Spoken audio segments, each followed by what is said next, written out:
How to use Klarna app. So in this video, I will show you how to use that app. So let's follow a few of these tips. Now let's get started.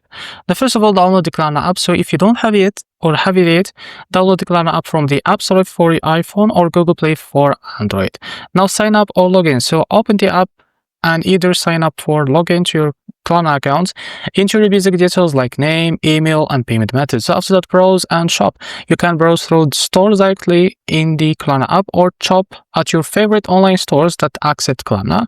Now, Klarna works with many retailers, so you can shop for products easily. Now choose Klarna at the checkout. So when you are ready to check out, select Klarna as your payment method. Klarna will show you your payment options. After that, select a payment option. Klarna offers flexible payments plans. You have pay later option that's up to 30 days, and you have the pay in 3 or 4 installment option that is spread over time. After that, you can confirm your payment. So Klarna will show your payments plan and details. Now you can confirm your purchase and Klarna will process your order. After that, track your payments. So you can easily track your payments or your purchases and payments in My Klarna tab within the app. And you can also manage your payment plans here.